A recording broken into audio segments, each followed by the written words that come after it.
ಆಮೇಲೆ ಜಿಡಿಪಿ ಬೆಳವಣಿಗೆನೂ ಕೂಡ ಯುಪಿಎ ಸರ್ಕಾರದಲ್ಲಿ 11.14 ಇತ್ತು ಜಿಡಿಪಿ ಬೆಳವಣಿಗೆ, ಗ್ರಾಸ್ ಡೊಮೆಸ್ಟಿಕ್ ಪ್ರಾಡಕ್ಟ್. ಅದು ಯುಪಿಎ ಕಾಲದಲ್ಲಿ 11.14, ಈಗ ಎನ್ಡಿಎ ಕಾಲದಲ್ಲಿ 6.5.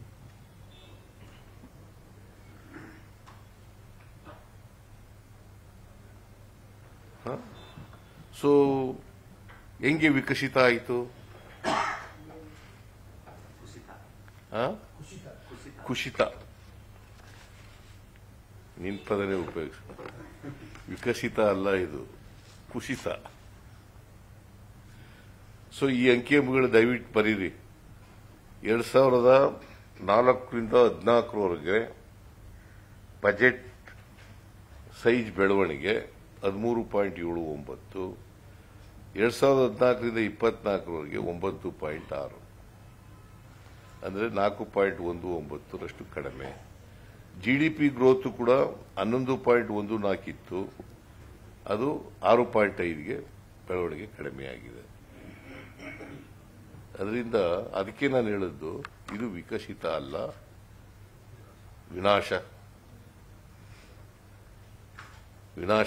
ವಿನಾಶಕಾರಕ ಭಾರತ ಅಂತ. ಓಕೆ, ನಾನು ಜಾಸ್ತಿ ಮಾತಾಡಕ್ ಹೋಗಲ್ಲ. ಈಗ ಇನ್ನೂ ಎಲ್ಲ ಡೀಟೇಲ್ಸ್ ಎಲ್ಲ ನೋಡಿದ ಮೇಲೆ ಹೇಳ್ತೀನಿ ನಾನು.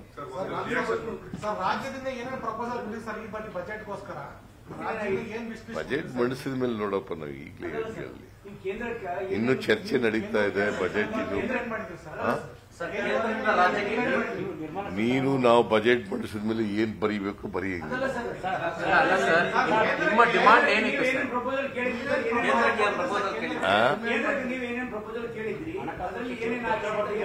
ಯಾವ ಪ್ರಪೋಸಲ್ ನಾವೇನು ಕೇಳಿ? ಸರ್, ನೀವು all India institute of medical science ಇತ್ತೀಚೆಗೆ all India institute of medical science ಏಮ್ಸ್ಗೆಲ್ಲ ಪತ್ರ ಬರ್ತೀವಿ ರಾಯಚೂರಲ್ಲಿ. ನೋಡಪ್ಪ, ನಾವು ಕೇಂದ್ರ ಸರ್ಕಾರಕ್ಕೆ ಹಿಂಗೆ ನಮಗೆ ಬರಬೇಕಾಗಿರ್ತಕ್ಕಂಥ ಹಣ ಈಗ ಏನಾಗಿದೆ ಅಂತಂದ್ರೆ, ರಾಜ್ಯ ಸರ್ಕಾರಕ್ಕೆ ಬರಬೇಕಾಗಿದ್ದು ಇದನ್ನ ಅಪ್ಪರ್ ಬದಲಾಗಿ ದುಡ್ಡು ಕೊಡ್ತೀವಿ ಅಂತಿದ್ರು, ಕೊಡಲಿಲ್ಲ. 15ನೇ ಹಣಕಾಸಿನಲ್ಲಿ ನಮಗೆ ಬರಬೇಕಾಗಿದ್ದಂತ ಬರಲಿಲ್ಲ. ಆಮೇಲೆ ಪೆರಿಫೆರಲ್ ರಿಂಗ್ ರೋಡ್ಗೆ 6,000 ಕೊಡ್ತೀವಿ ಅಂತಂದ್ರು, ಅದು ಬರಲಿಲ್ಲ. 5,495 ಕೋಟಿ ರೂಪಾಯಿ ನಾವು ಕೊಡ್ತೀವಿ ಅಂತ ಇಂಟ್ರೀಮ್ ಬಜೆಟ್ನಲ್ಲಿ ಹೇಳಿದ್ರು, ಅದನ್ನು ಕೊಡಲಿಲ್ಲ. ಅಲ್ಲ, ಇಂಟ್ರೀಮ್ ರಿಪೋರ್ಟ್ನಲ್ಲಿ ಹೇಳಿದ್ರು, ಅದು ಕೊಡಲಿಲ್ಲ. ಈಗ ಬರಗಾಲ ಬಂದಿದೆ, 4 ತಿಂಗಳಾಯ್ತು ಬಂದು. ಸೆಂಟ್ರಲ್ ಟೀಮ್ ಬಂದು ಹೋಗಿ ಸೆಪ್ಟೆಂಬರ್ 23ನೇ ತಾರೀಕು ಬಂದು ಹೋದ್ದು. ನಾವು ಮೆಮೊರಾಂಡಮ್ ಎಲ್ಲ ಕೊಟ್ಟು ಅವರು ರಿಪೋರ್ಟ್ ಎಲ್ಲ ಕೊಟ್ಟರು. ಇವತ್ತವರೆಗೆ ಒಂದು ಪೈಸೆನೂ ಬಂದಿಲ್ಲ. ಇವೆಲ್ಲ ಕೊಡಿ ಅಂತ ಕೇಳಿದ್ವಲ್ಲ ಕೇಂದ್ರ ಸರ್ಕಾರಕ್ಕೆ, ಕೊಟ್ಟಿಲ್ಲ. ಈ ಬಜೆಟ್ನಲ್ಲೂ ದಕ್ಷಿಣ ಭಾರತದ ರಾಜ್ಯಗಳಿಗೆ ಅನ್ಯಾಯ ಆಗ್ತಾ ಇದೆ ಕೇಂದ್ರದಿಂದ.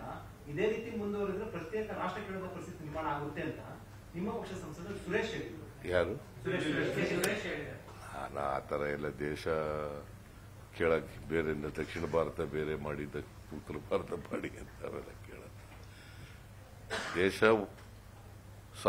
ದೇಶದ ಸಾರ್ವಭೌಮತೆ ಇರಬೇಕು, ಗೊತ್ತಾಯ್ತಾ? ನಾವು ಡಿಮ್ಯಾಂಡ್ಗಳು ಮಾಡೋದು, ಒತ್ತಾಯ ಮಾಡೋದು, ಇಟ್ಸ್ ಎ ಫೆಡರಲ್ ಸ್ಟೇಟ್. ನಾವು ಫೆಡರಲಿಸಮ್ ಒಪ್ಕೊಂಡಿದ್ದೀವಿ. ಮತ್ತೆ ರಾಜ್ಯ ಸರ್ಕಾರಗಳು ತೆರಿಗೆಗಳು ಕೊಡ್ತಕ್ಕಂಥದ್ದು. ಕೇಂದ್ರ ಸರ್ಕಾರ ಅವ್ರದೇ ಆದಂಥ ಏರಿಯಾ ಇಲ್ಲ ತೆರಿಗೆ ವಸೂಲು ಮಾಡಲಿಕ್ಕೆ. ನಮ್ಮ ರಾಜ್ಯಗಳಿಂದ ಹೋದಂಥ ತೆರಿಗೆನ ಅವರು ಅದನ್ನ ನಮಗೆ ಕೊಡೋದು, ಫೈನಾನ್ಸ್ ಕಮಿಷನ್ಗಳು ಅದನ್ನು ಹಂಚ್ತಾರೆ. ಈಗ ಏನಾಗಿದೆ, ನಮಗೆ ತೆರಿಗೆ ಹಂಚಿಕೆಯಲ್ಲಿ ಅನ್ಯಾಯ ಆಗಿದೆ ಅಂತ ಬರ್ತಾ ಇಲ್ಲ. ಡೆವಲ್ಯೂಷನ್ ಆಫ್ ಫಂಡ್ ಇದೆಯಲ್ಲ, ಡೆವಲ್ಯೂಷನ್ ಆಫ್ ಟ್ಯಾಕ್ಸಸ್, ಅದು ಬರ್ತಾ ಇಲ್ಲ, ಸರಿಯಾಗಿ ಬರ್ತಾ ಇಲ್ಲ.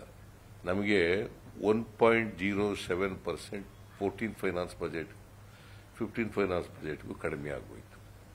ಇವರೇ ನರೇಂದ್ರ ಮೋದಿ ಅವರೇ ಪ್ರೈಮ್ ಮಿನಿಸ್ಟರ್ ಆಗಿದ್ರು. ಕನ್ನಡಿಗರ ಮೆಚ್ಚಿನ ನಿಮ್ಮ ನ್ಯೂಸ್ 18 ಕನ್ನಡ ಈಗ ವಾಟ್ಸ್ಆಪ್ನಲ್ಲಿಯೂ ಲಭ್ಯ. ಕರ್ನಾಟಕ ಮತ್ತು ದೇಶ ವಿದೇಶದ 360 ಡಿಗ್ರಿ ಸುದ್ದಿ ವಿವರವನ್ನ ನೀವು ನಿಮ್ಮ ಕೈ ಬೆರಳುಗಳಲ್ಲಿಯೇ ಪಡೆಯೋದಿಕ್ಕೆ ಈ QR ಕೋಡ್ ಅನ್ನು ಸ್ಕ್ಯಾನ್ ಮಾಡಿ. ನಮ್ಮ ಚಾನೆಲ್ ಅನ್ನು ಫಾಲೋ ಮಾಡಿ, ನೋಟಿಫಿಕೇಶನ್ ಆನ್ ಮಾಡಿ.